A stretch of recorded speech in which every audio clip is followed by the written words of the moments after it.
Cabinet मंत्री ओम प्रकाश राजभर ने annexe भवन में कहा है कि अखिलेश की स्थिति ऐसी हो गई है कि वह खुद जीत नहीं पा रहे हैं और चले हैं बिहार जिताने। राहुल गांधी तेजस्वी के बिहार की वोटर अधिकार यात्रा पर कहा है कि वो लोग दगे हुए कारतूस हैं, उनसे कुछ नहीं होने वाला है। राजभर ने कहा है कि वोटों की चोरी सबसे पहले पंडित जवाहरलाल नेहरू को प्रधानमंत्री बनाने के लिए कांग्रेस ने की थी।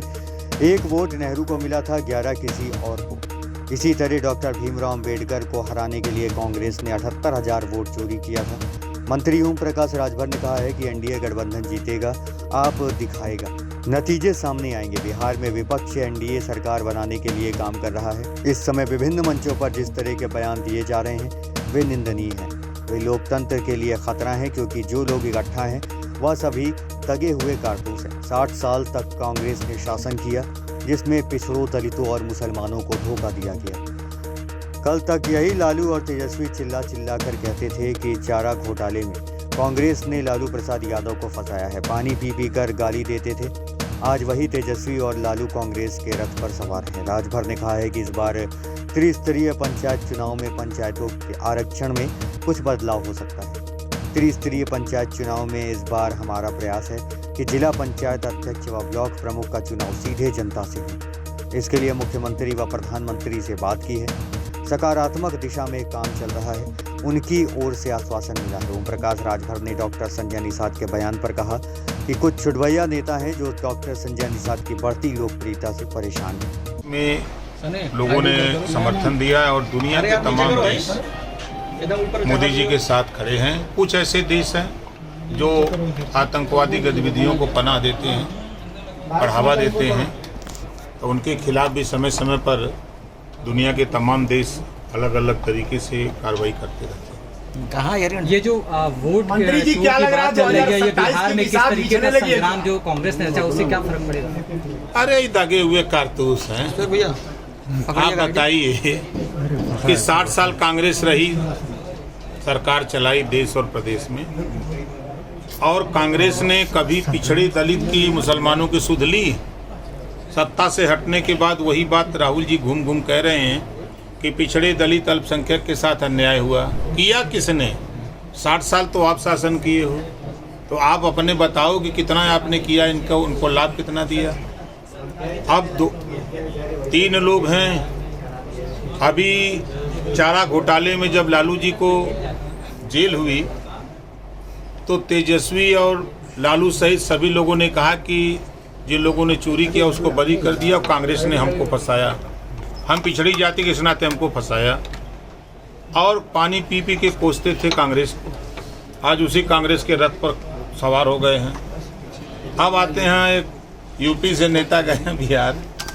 अभी मध्य प्रदेश चुनाव था विधानसभा का, तो वहाँ इन्होंने भाषण दिया कि कांग्रेस बहुत चालू पार्टी है, कांग्रेस को वोट मत देना, ये हमको धोखा दिया है तो आपको धोखा देते देर नहीं लगेगी।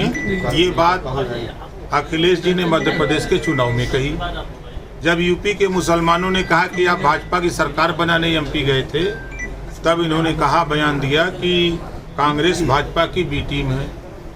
अब ये गए हैं बी टीम में शामिल हो गए। अब ये लोग भाजपा को जिताने के लिए, एनडीए गठबंधन की सरकार बनाने के लिए ये सब लोग लाम बंद होकर के लड़ रहे हैं। अखिलेश जी गोरखपुर में आने का क्या उद्देश्य है? मगध भी जीतेंगे। अब मैं तो मिलता है ना, कहीं बाबू होतन तो वो 2 पूरी लेते। संजय निषाद बोल रहे हैं भाजपा से साझा नहीं है तो उनको हटा दें। देखिए, डॉक्टर संजय निषाद जी एक बड़े नेता हैं, पार्टी के राष्ट्रीय अध्यक्ष हैं, प्रदेश के कैबिनेट मंत्री हैं। उनकी बिरादरी के कुछ नेता हैं जो उनकी बढ़ती हुई लोकप्रियता से परेशान हैं। कौन है वो नेता जो भाजपा में है, बता रहे हैं?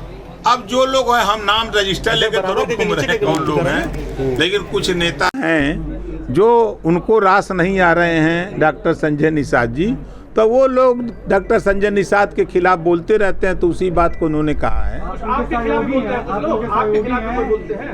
की बात करते हैं, अभी तक आरक्षण नहीं मिला, 27 का चुनाव नजदीक आने वाला है। निषाद समाज हमेशा देखिए, 2 चीजें हम आपके सामने रख रहे हैं। 1993 से सुप्रीम कोर्ट के आदेश पर पिछड़ों को 27% आरक्षण मिल रहा है।